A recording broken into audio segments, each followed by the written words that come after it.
Hi everyone, कैसे हैं आप सब। I hope you all are good. दोस्तों, एक बार फिर से मैं आपके सामने हाजिर हूँ लेकर के एक और नई सीरीज। जी हाँ, एक नए नाम के साथ। चैनल का नाम थोड़ा सा चेंज करना पड़ा है बिकॉज जो नया नाम है it directly relates with my interest. Other than teaching there is certain things that I love to do, so that's why I need to change the name. But apart from this, चलिए जी let's start. काम की बात करते हैं। आज की जो वीडियो है, from today I am going to start with the class twelfth series. It is totally based upon the class twelfth because I have seen students. आजकल जो सिनेरियो है वो कुछ ऐसा है कि बेसिक कोर एकेडमिक्स से ज़्यादा जो कॉम्पिटिटिव एग्जाम्स हैं उन पर फोकस किया जाता है। एंड अब इस बारे में मैं अगर बात करूं तो थोड़ा सा मैं ये नहीं कहूँगा कि ये गलत है या सही है। सही गलत के से अलग माय पॉइंट इज कि जब तक फाउंडेशन स्ट्रांग नहीं होगी, आप कितनी भी बड़ी बिल्डिंग खड़ी खड़ी कर लीजिए, उसका कोई फ़ायदा नहीं है।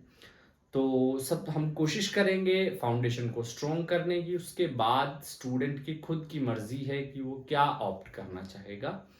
तो in this series I am totally focused on class twelfth content. कोशिश करूंगा बेसिक्स आपके बिल्कुल क्लियर हों। तो चलिए शुरू करते हैं। And the topic for today is the very first, that is electrostatistics. Electrostatistics the very first unit. सबसे पहली यूनिट है electrostatistics. Electrostatistics is basically study of charge. Electrostatistics is study of charge. Charge की जो study है, charge की जो भी study है उसको बोलते हैं हम लोग इलेक्ट्रोस्टैटिस्टिक्स। अगर आप चार्ज की स्टडी रेस्ट पर कर रहे हैं तो of course that will be इलेक्ट्रोस्टैटिस्टिक्स।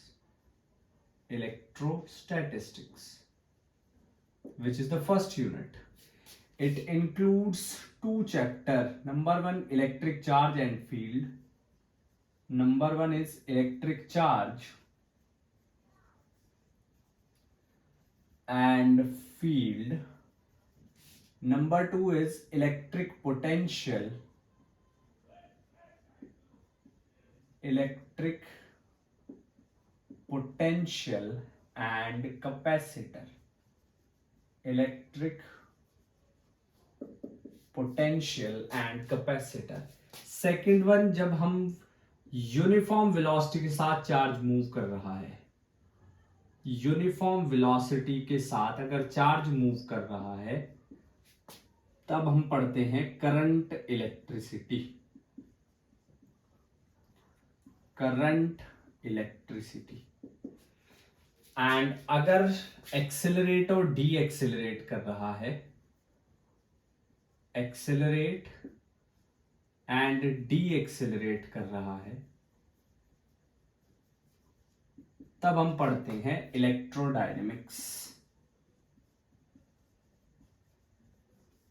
Electro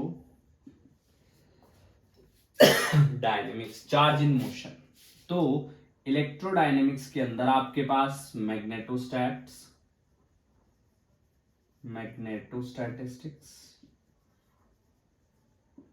and EMI, electromagnetic induction. And in class 12th, basically magnetostat, it includes magnetic effect of current, magnetic effect of current. Second is matter and magnetism. Matter and magnetism. In EMI, we first is electromagnetic induction. Electromagnetic induction. Second AC. Third EM waves. All this part we have to cover in this class 12. Let me tell you the weightage. इनका जो weightage है वो कितना कितना रहने वाला है. तो सबसे पहले अगर मैं बात करूं till current electricity in boards, this portion contains 16 marks. This portion contains 16 marks. Till AC, including this till AC, 17 marks. 17 marks. Electromagnetic waves plus optics.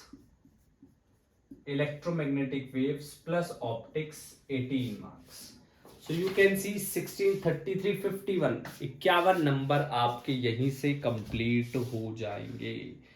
उसके बाद जो टॉपिक बचता है, जो आगे कुछ पार्ट बचते हैं, that is of modern physics.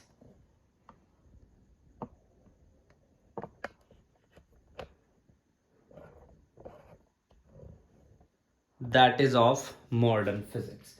इसके बाद जो पार्ट बचते हैं वो मॉडर्न फिजिक्स के हैं. तो चलिए let's start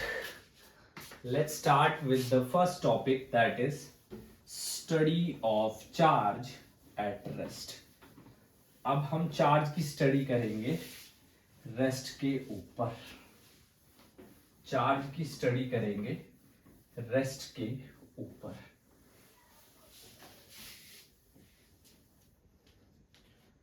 So this is our chapter number 1, chapter 01, electric charge,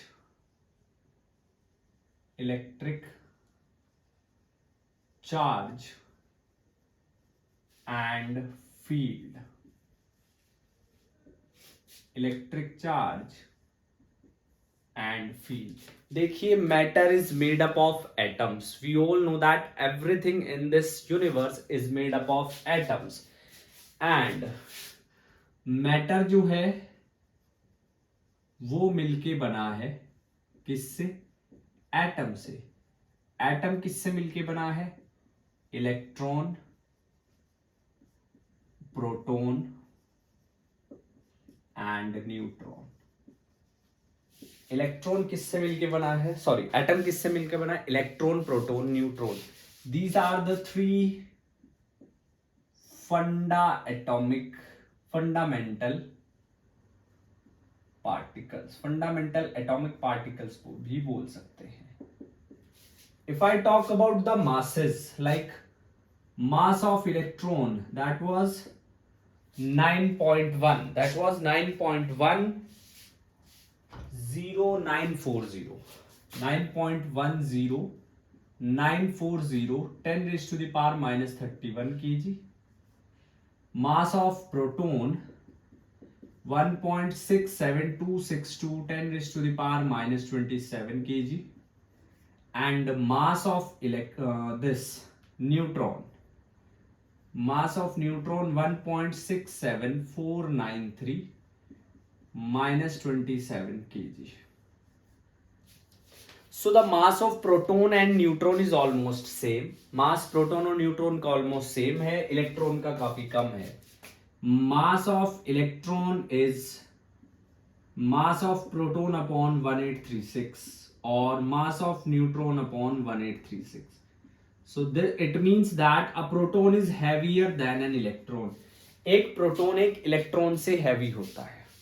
So in the during the initial days, everybody knows that the Newton gave the gravitational theory. So two bodies attract each other because of their mass with a force which we called as gravitational force, which is G(m1 m2) upon r square.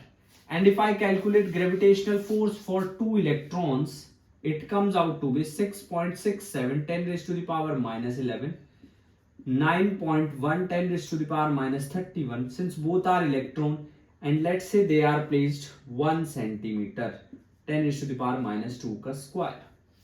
So ignoring these terms, if I count this 10 to the power minus 11 minus 62 plus 4, So that is 10 raised to the power minus 69 Newton, which is very very less. दो electrons के बीच मास की वजह से इतनी force लगती है जो बहुत कम है, which is very difficult to measure, but experimentally it was find out when two electrons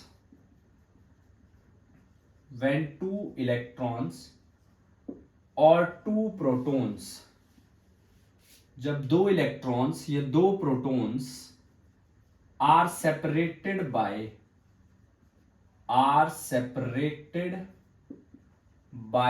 1 centimetre, they exert an electric force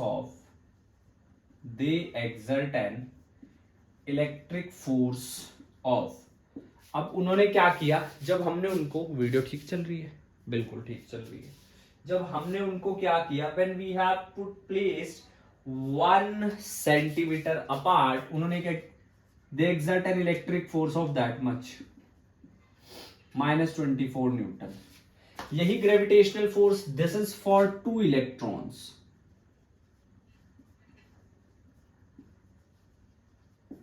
यही ग्रेविटेशनल फोर्स अगर आप जो है, और चलो इन सब की वजह से दिस मैं थोड़ा कम कर लेता हूं, लेट्स से 65, चलो हार्डली 65.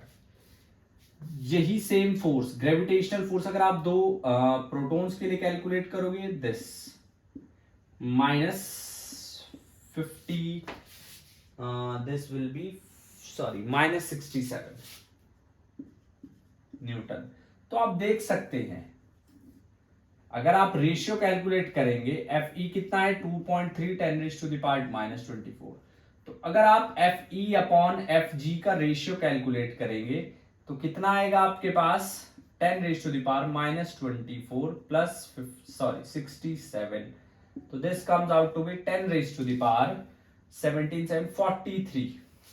एक ऐसी फोर्स दो फंडा एटॉमिक पार्टिकल्स के बीच लग रही थी जब उनको 1 सेंटीमीटर के दूर रखा गया था, जो कि ग्रेविटेशनल फोर्स के कंपैरिजन में इतनी ज्यादा थी, 10 raised to the power 23. It means that apart from the mass, there is one more property by help of which we can define a body. उस टाइम तक ऐसा लगता था बॉडी मतलब मास एक ऐसी प्रॉपर्टी है जिसकी हेल्प से हम बॉडी को डिफाइन कर सकते हैं, बट यहां से पता चला मास के अलावा भी एक ऐसी प्रॉपर्टी है जिसकी हेल्प से हम बॉडी को डिफाइन कर सकते हैं, and that property is charge. वो जो प्रॉपर्टी है वो चार्ज है. अब दो प्रोटॉन और दो इलेक्ट्रॉन के बीच सेम फोर्स आई है, एंड स्ट्रेंजली, ये बात लिखेंगे हम, strangely same electric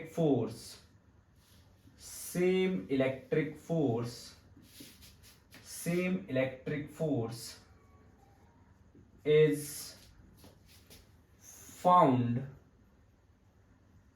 between a proton and electron. जितनी एक प्रोटॉन और इलेक्ट्रॉन के बीच फोर्स थी ना, उतनी फोर्स मिली है जितनी एक प्रोटॉन और इलेक्ट्रॉन के बीच फोर्स प्रोटॉन और इलेक्ट्रॉन के बीच फोर्स है ना, उतनी मिले जितनी दो प्रोटॉन या दो इलेक्ट्रॉन के बीच थी.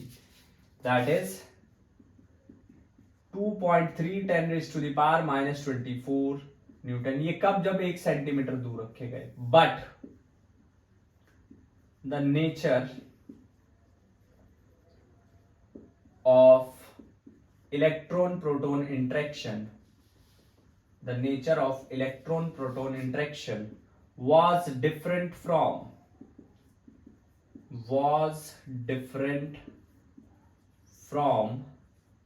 ये डिफरेंट नहीं कहेंगे, ऑपोजिट कहेंगे, ऑपोजिट फ्रॉम इलेक्ट्रॉन और प्रोटॉन इंटरेक्शन. लेकिन वो जो नेचर था वो डिफरेंट था इलेक्ट्रॉन और प्रोटॉन इंटरेक्शन से. इसका मतलब जो फोर्स है, वो फोर्स तो मैग्नीट्यूड तो उसका सेम है पर डायरेक्शन ऑपोजिट है. तो यहां से हम क्या जो है कंक्लूड कर सकते हैं, हम यहां से कंक्लूड कर सकते हैं the charge on electron as well as proton is same in terms of magnitude, but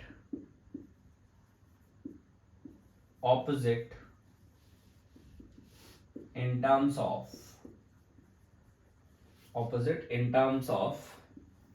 nature. Same है मैग्नीट्यूड की टर्म्स में, मैग्नीट्यूड की टर्म्स में जो चार्ज है वो सेम है, पर नेचर के टर्म्स में जो चार्ज है वो ऑपोजिट है। नेचर के टर्म्स में जो चार्ज है वो ऑपोजिट है। तो देखिए, चलो यहां तक वीडियो को पॉज करके आप इसको नोट कर लेना। नोट्स अपने खुद के बनाइए भाई, चीजें याद नहीं रहती हैं, फिर चीजें याद नहीं रहती हैं। यस, टीचर्स भी फिर भूलते हैं, टीचर्स भी नोट से ना पढ़े तो टीचर्स भी भूल जाते हैं, चीजें याद नहीं रहती है। या तो आपको एक्सपीरियंस हो बहुत ज्यादा, जो कि टीचर्स को, बहुत से टीचर्स को होता है। आप देखना 10-15 साल के बाद टीचर्स को ना नोट्स छूने की जरूरत भी नहीं पड़ती है, वो बिना सब कुछ ऐसे ही पढ़ा देते हैं। But since you are the student, you are actually studying it for the very first time, so it's your duty to maintain the proper notes, to maintain the proper notebook, जो भी आप काम कर रहे हैं। चलिए जी, अब एक और बात, तो यहां से अगर एक इलेक्ट्रॉन का इंटरेक्शन है तो फोर्स आती है रिपल्सिव। ये सारे एक्सपेरिमेंटल फैक्ट पे बात हो रही है अभी। प्रोटॉन के बीच फोर्स लगी, वो भी रिपल्सिव, पर जो इलेक्ट्रॉन प्रोटॉन के बीच लगी वो अट्रैक्टिव। मतलब कि जो इलेक्ट्रॉन का चार्ज है वो अगले दूसरे इलेक्ट्रॉन को क्या करेगा, रिपेल करेगा। जो प्रोटॉन का चार्ज है वो दूसरे प्रोटॉन को क्या करेगा, रिपेल करेगा, पर एक इलेक्ट्रॉन एक प्रोटॉन को अट्रैक्ट करता है। तो यहां से हम कह सकते हैं क्या, like charges attract, unlike charges repel. यहां से हम कह सकते हैं that like charges, so we conclude that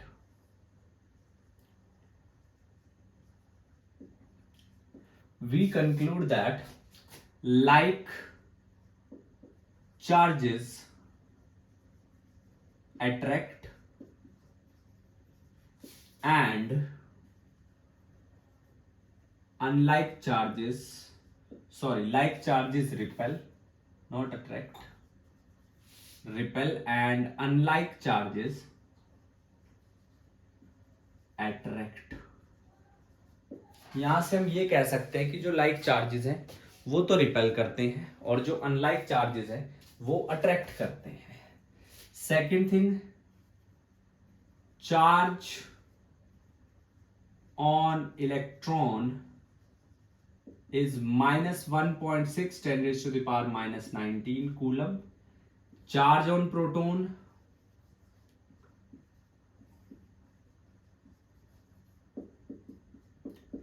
(1.6 10⁻⁹ coulomb. Charge on neutron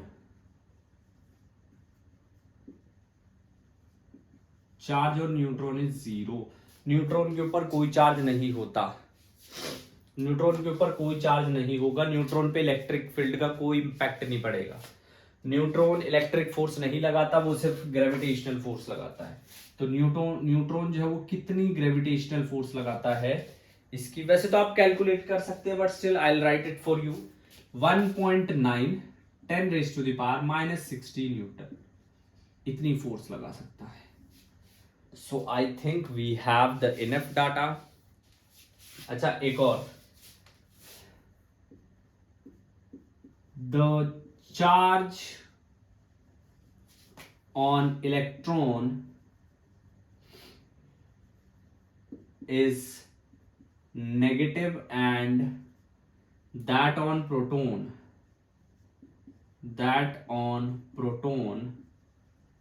is positive, and it is totally conventional।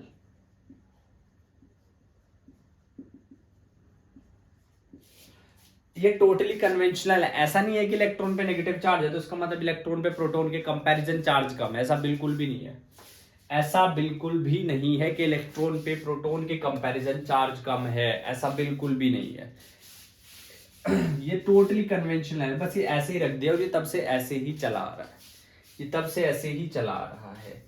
तो चार्ज को डिफाइन करना देखिए इम्पॉसिबल, चार्ज को हम डिफाइन नहीं कर सकते, चार्ज को हम डिफाइन नहीं कर सकते, चार्ज को डिफाइन करना इम्पॉसिबल है। चार्ज की एक प्रॉपर्टी है, तो चार्ज को हम क्या लिख सकते हैं, charge is the intrinsic property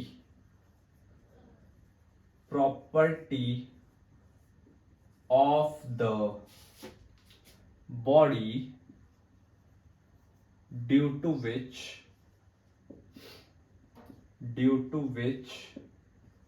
a body experience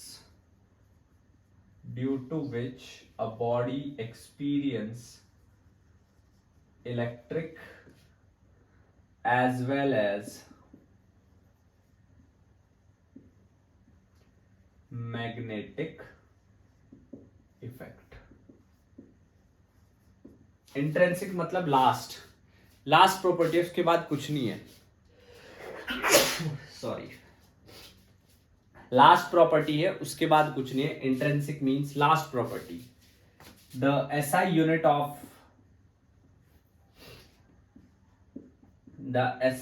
of charge is coulomb, which is equal to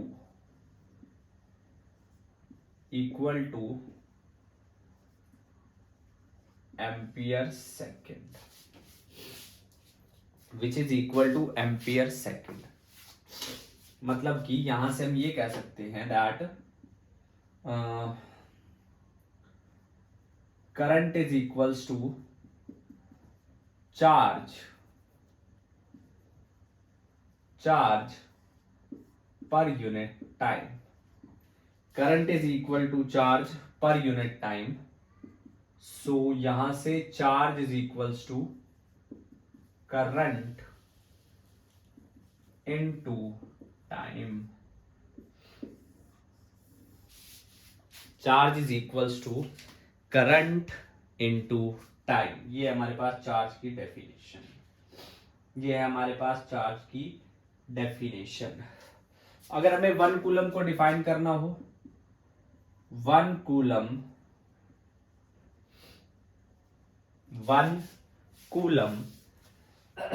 is the charge flowing through a wire in 1 second,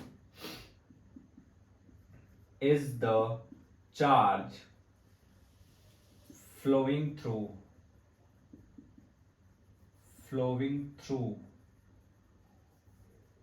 a wire of unit cross section in 1 second if the electric current in it is, if the electric current in the wire is 1 ampere.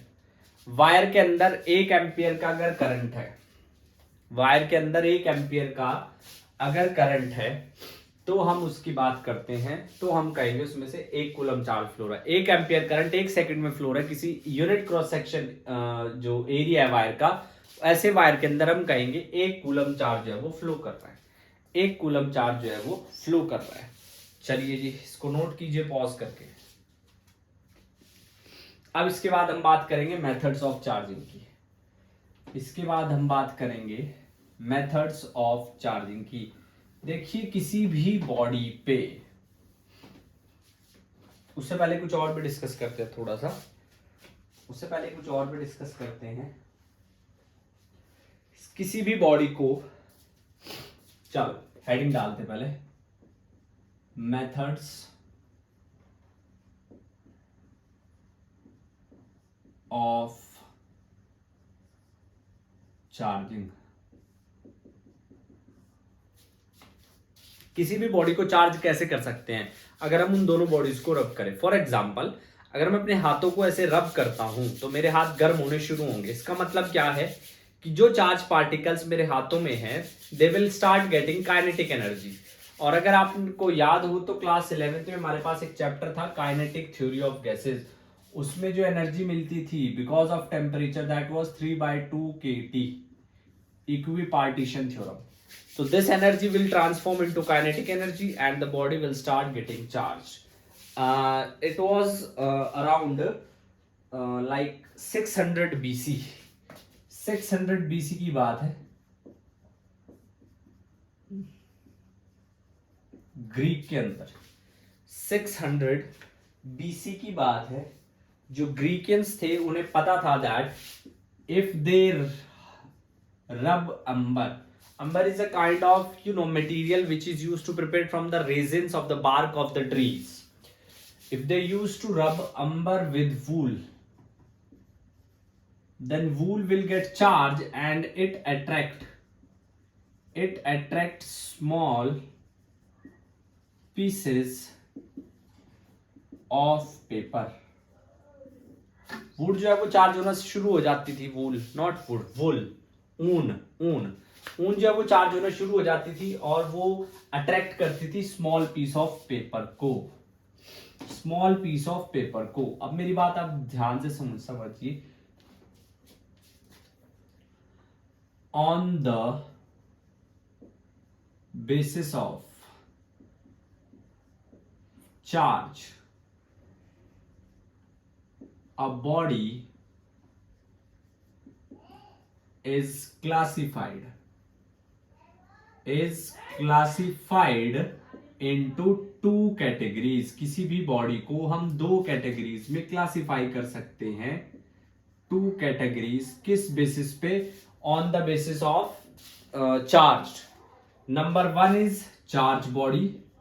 अब जब भी आपको charge body समझ आए, इसका मतलब है जो नेट चार्ज है, एक तो है चार्ज, एक है नेट चार्ज, वो नॉन जीरो है।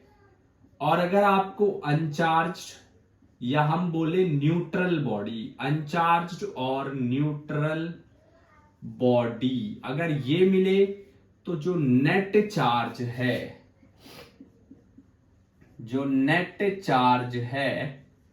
Is zero. नेट चार्ज क्या हो जाएगा? जीरो हो जाएगा। नेट चार्ज क्या हो जाएगा? जीरो हो जाएगा। अब चार्ज और नेट चार्ज मतलब अगर मेरे पास कोई बॉडी है, उसके पास N1 तो है इलेक्ट्रॉन्स, N2 है प्रोटॉन्स, तो नेट चार्ज क्या हो जाएगा? Q से डिनोट करेंगे। Q नेट कितना हो जाएगा? N2E माइनस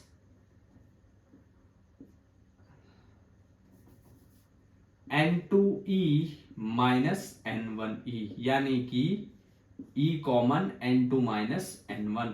अगर किसी बॉडी का नेट चार्ज जीरो आ रहा है, किसी बॉडी का नेट चार्ज जीरो आ रहा है, अब समझिए E जीरो नहीं हो सकता है। क्यों नहीं हो सकता है? E की वैल्यू हमें पता है 1.6 × 10⁻⁹ कूलम। E कभी भी जीरो नहीं होगा। It means that N2 minus N1 is 0. N2 is equals to N1. Number of electrons will be same as number of protons. किसी भी बॉडी के लिए नंबर ऑफ इलेक्ट्रॉन्स जो है वो नंबर ऑफ प्रोटॉन्स के बराबर होंगे। Yes, number of electrons will be same as number of protons. Next thing is, apart from this, अब हमारे पास मेथड ऑफ चार्जिंग के 3 मेथड है। First one is charging by friction.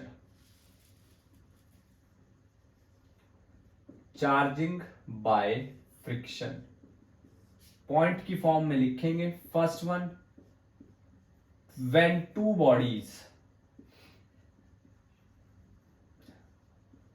when two bodies are rubbed with each other, with each other, one of the two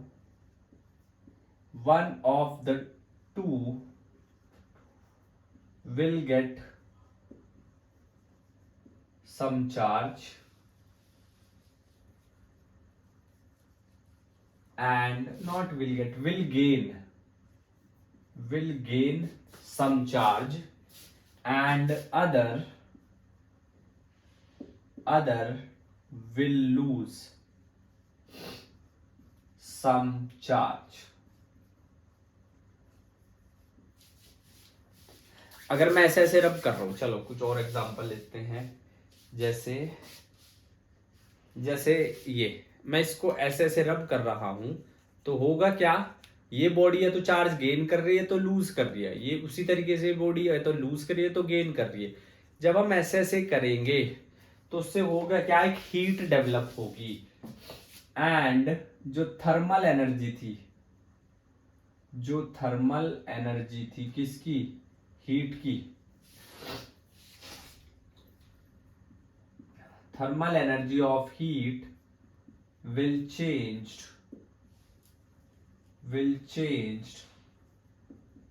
into kinetic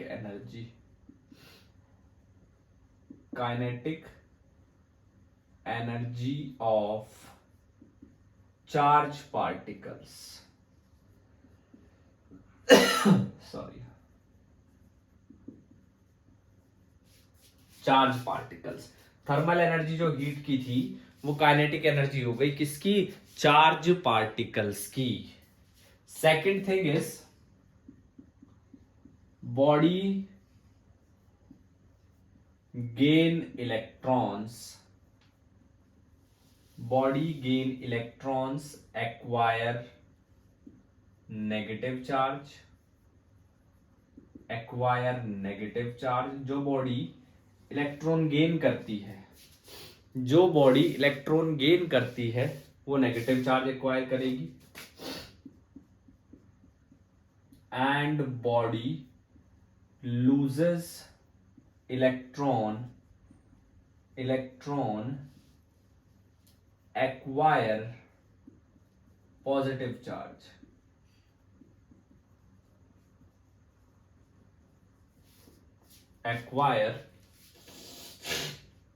Positive charge.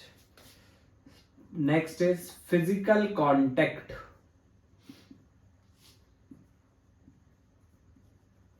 Physical contact is very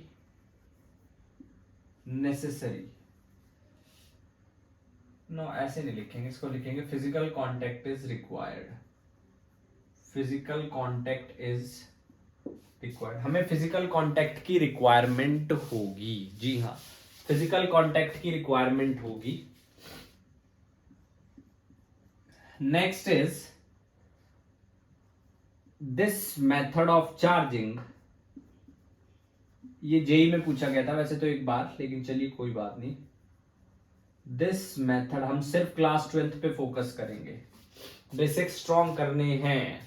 बहुत सारे institutes हैं, बहुत सारे brilliant teacher हैं जो JEE का इतना अच्छा पढ़ाते हैं यूट्यूब पे, but the point is basics. जब आप किसी चीज को फर्स्ट टाइम पढ़ रहे हो, make sure you should study it very carefully and do not let anyone to steal your concentration. आपकी कंसंट्रेशन बहुत जरूरी है, किसी को ऐसे चुराने मत दो। This method of charging is for static this method of charging is used to generate static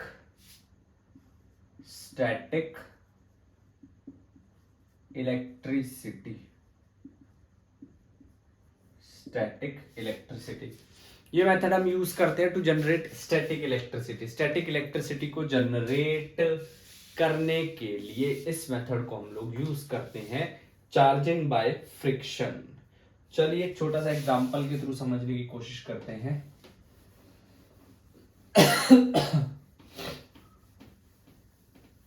एक छोटे से एग्जांपल के थ्रू समझने की कोशिश करते हैं। Suppose that I have two bodies, एक मेरे पास एक स्फीयर है और एक मेरे पास एक रॉड है।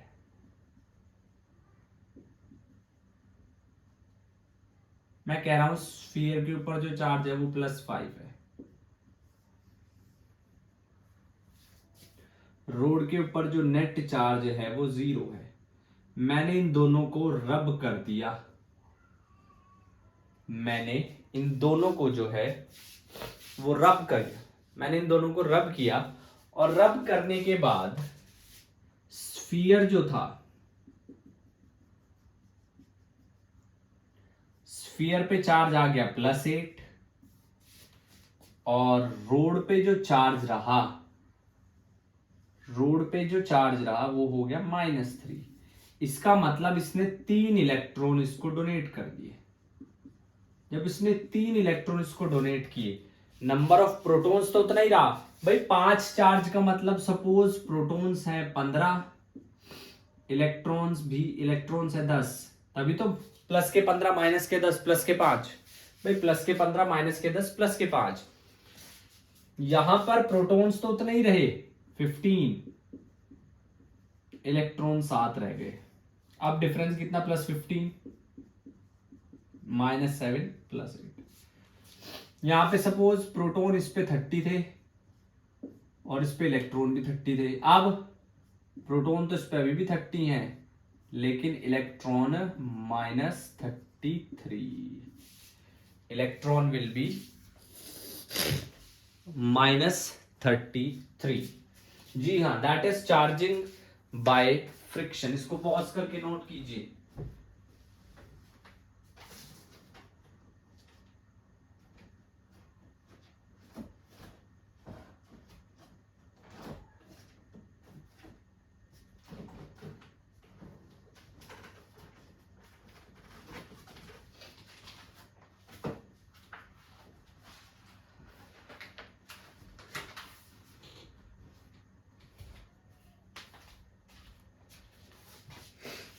चलिए नेक्स्ट देखिए, second one is by induction.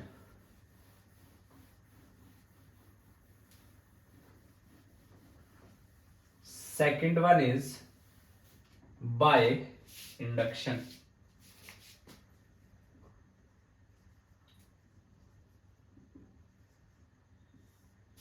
By induction, पहले इसका फ्रेमवर्क समझते हैं, बाद में लिखेंगे। ये एक स्फीयर है जिस पे पॉजिटिव चार्ज है,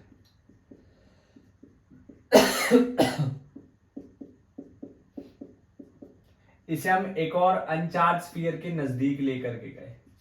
अब ये अनचार्ज, चार्ज का मतलब इसका जो क्यू नेट है वो नॉन जीरो है, इसका जो क्यू नेट है वो 0 है।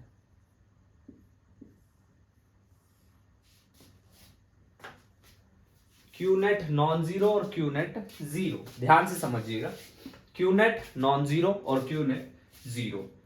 तो जब इसको इसके विसिनिटी में, इसके नजदीक लेकर के जाया गया,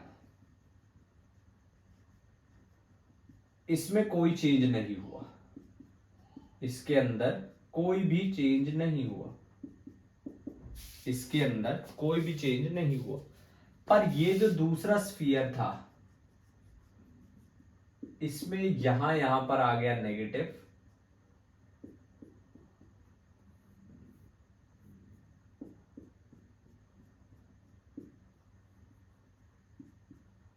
और अंदर आ गया सारा पॉजिटिव, ऐसे अंदर आ गया सारा positive. This is called induction. Charge पहले से ही मौजूद था, कोई नया चार्ज नहीं पैदा किया, उसने कोई चार्ज नहीं दिया, पहले से ही मौजूद था, बट उसने सिर्फ जो सेम चार्ज था उसको रिपेल किया, जो ऑपोजिट चार्ज था उसको अट्रैक्ट किया। व्हेन एन या when a charge body brings in the vicinity of uncharged body, when a charged body bring in the vicinity of uncharged body, it repel the same charge,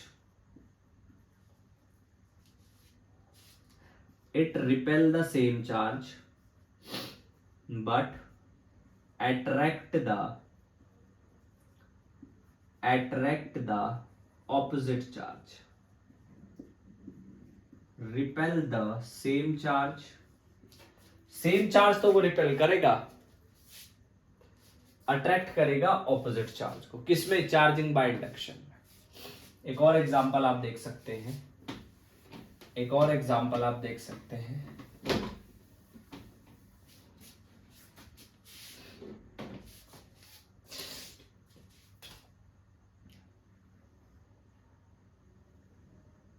एक rod को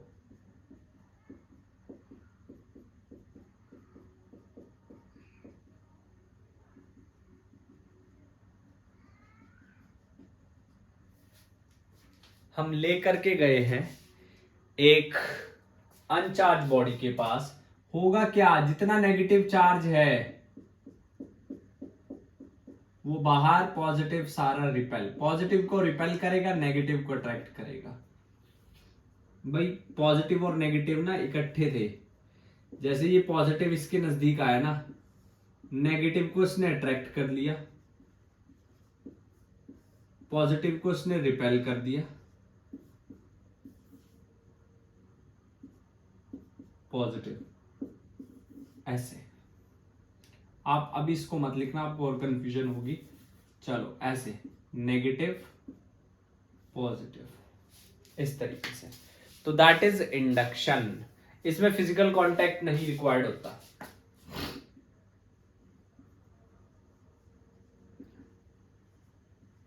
physical contact is not required. Physical contact required नहीं होता, physical contact बिल्कुल भी required नहीं होता। Yes, that is true. And the third और last is charging by conduction.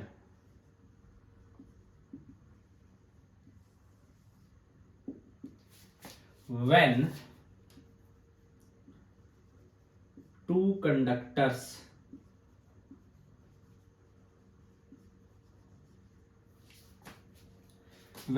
conductors are joined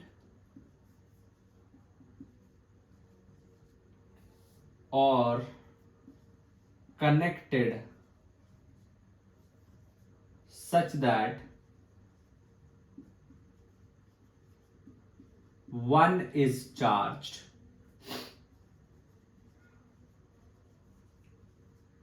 and other is uncharged,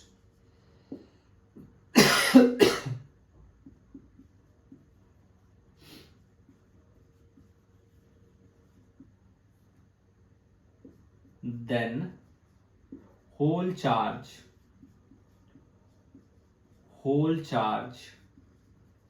will be redistributed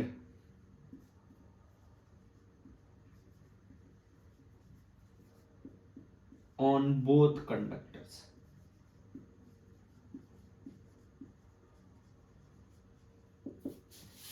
On both conductors, यानी कि जो दोनों चार्ज हैं वो क्या हो जाएंगे? They will redistribute। कैसे? देखिए,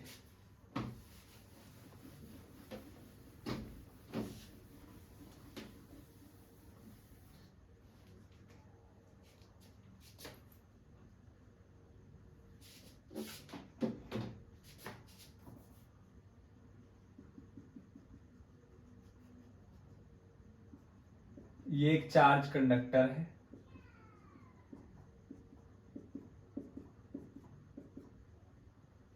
और ये एक अनचार्ज कंडक्टर है। जब इन दोनों को कनेक्ट कर दिया, ऐसे समझ लो, ऐसे समझ लीजिए, तो पूरा का पूरा चार्ज जो है वो रीडिस्ट्रीब्यूट हो जाएगा इस तरीके से। और जब इनको सेपरेट करेंगे, एक ये, एक ये,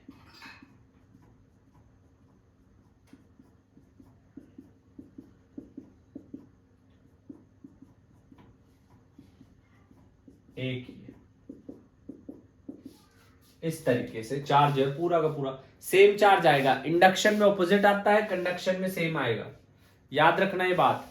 डिफरेंस क्या है? कंडक्शन में फिजिकल कांटेक्ट है, कनेक्शन जरूरी होता है, इंडक्शन में नहीं होता। दूसरा डिफरेंस, कंडक्शन के अंदर सेम चार्ज आएगा दूसरी बॉडी पे, इंडक्शन के अंदर ऑपोजिट चार्ज आएगा। तो ये दो डिफरेंस है।